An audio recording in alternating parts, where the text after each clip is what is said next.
Hello everyone and welcome back to another Daily John Dash video, and today I'm going to be showing you how to make a custom background in Geometry Dash. Now this one is a bit of a different guide as this isn't really an exact science, and there's a lot of room you have to play around with.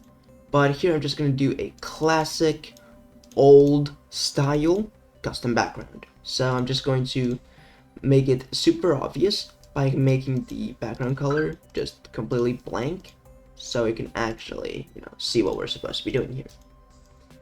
So as you can see, this is what it looks like right now, complete emptiness. So I'm going to select the ship game mode in this case, just so we have a bit more room to play with. Go to settings, can we do some stuff here? Not really, okay. So, what we're gonna do is we're going to, first off, we're going to make a little bit of a gameplay, just so we know what to follow. So right here, an object, set to white, so you can see them regardless. Regardless, it doesn't really matter, because the objects aren't really the main point. So here, all you need to do is just click up, make it insanely easy. And now we're going to click on the second layer, and we're going to go over to these objects, and we're just going to go over to these objects, and what I'm going to do is I'm going to take some glow, I'm going to warp it to be like really big, and what I'm going to do with this is I'm going to paste a bunch of this glow around, and then we can actually start playing around with it. So there's no real middle point here, but that is perfect.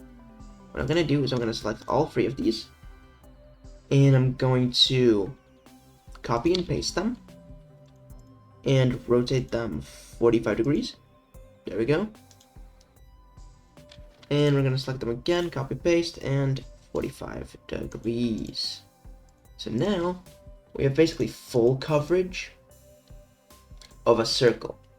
Now we're going to select everything in this, and as you can see, it's pretty efficient.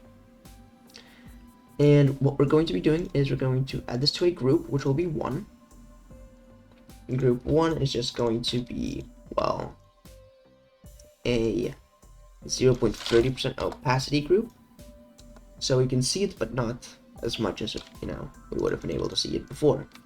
So now we're going to add a color trigger that's going to target group 1 and change it to red to start it off. Now we're going to add another one right here, which is going to turn it pink.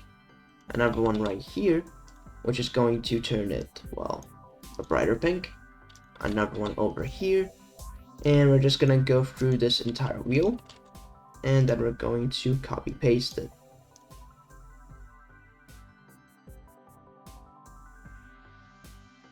So now what we're going to do is we're going to go right over here and group ID 1.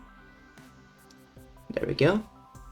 We're going to give it a timer of 10 seconds, and we're just going to say lock to player X and lock to player Y as well. So now this background will follow us. I'm going to actually remove the lock to player Y, as it looks a bit weird.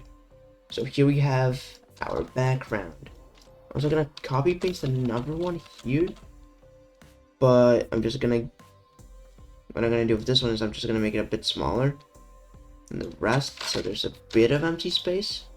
There we go. So it just looks like there's a bunch of pulsating stuff in the background. Looks a bit cool. So what I'm gonna do is I'm gonna make a scale trigger, and I'm going to just make the group bigger, just like that.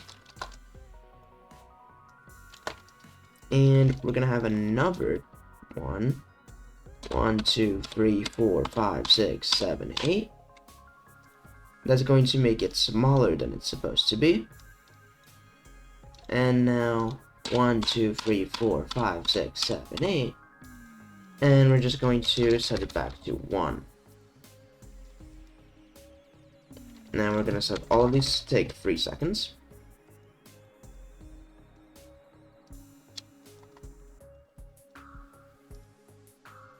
There we go. And this is what it looks like now. So yeah, it is a bit of a simplistic background, and it doesn't really look that good.